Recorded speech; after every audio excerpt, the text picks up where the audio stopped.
Continue to monitor the weather now and the impacts. We have some other news to get to. New tonight at 6, we have an update to a story we've been following well past a decade. The state of North Carolina, the city of Concord, and the State Bureau of Investigation paid Ronnie Long a record $25 million after he spent 44 years behind bars for a crime he did not commit. In a rare move, the city even apologized to him, but in an exclusive interview with WCNC Charlotte's Michelle Bowden, he says there's still no justice in his case. Ronnie Long says this case isn't about money. He says it's about the people who put him in prison and those who knowingly withheld evidence that could have freed him sooner, including the former DA who recently stepped down. How does it feel to win the biggest settlement in North Carolina history? I don't feel as though I've been truly compensated for the things that I lost. Just 21 when he was sent to prison for a rape he didn't commit, Long lost his mother, father, and 2 sisters in the 44 years before he was freed. Oh, damn, I ain't getting compensated for nothing. Bring my mother and father back. Bring me my 45 years back. Bring my 2 sisters back. Now I'm compensated.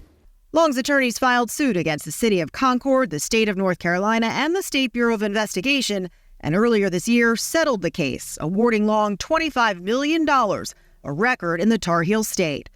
Part of the settlement included an apology from the city of Concord, something rare in these kinds of cases. If you got a chief of police and he's tampering with a jury list, if you got detectives that plant evidence, you commit perjury, you destroy evidence, and you knew with all the things that you were doing intentionally, you sending me to death row. You were trying to kill me. The city's apology included accepting responsibility for, quote, significant errors in judgment and willful misconduct by previous city employees that led to Long's wrongful conviction and imprisonment. Among the detectives named in the civil suit, Van Eisenhower, who by the 1980s himself had a criminal record for theft and forgery. We tried reaching attorneys for him and Detective John Taylor, also named in the case. They didn't get back to us, but told Long's attorneys both men were not in good health and couldn't even be deposed for the lawsuit. Because you didn't put me in the penitentiary wrongfully. You put me in the penitentiary intentionally. So it's a difference between wrongful and intentional. The civil suit also points a finger at former Cabarrus County DA Roxanne Vanikoven, saying when Long's attorneys asked for evidence that would clear him, the DA claimed, quote, she personally searched every file room and, quote, no items of evidence, test results, or reports were located. According to the suit, the DA also refused to release a key file to Long's team. We went to her house to try to get answers and left messages. Hi, this is Michelle Bowden with WCNC. I'm hoping to talk with you about the Ronnie Long case, but did not hear back. How concerned are you that what happened in your case could have happened in others? It's still happening. As of now, no one is investigating any of the accused officials in this case. Long's attorneys say they're not calling for an investigation because they believe Long was specifically targeted, not that this was a pattern of behavior. There were 2 injustices done here. Not just to my family, but to the Bost family.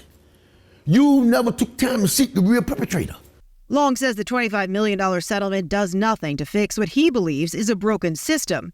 He sued in part because after the governor pardoned him, a North Carolina state commission only gave him $750,000, essentially only paying him for 15 of the 44 years he spent in prison.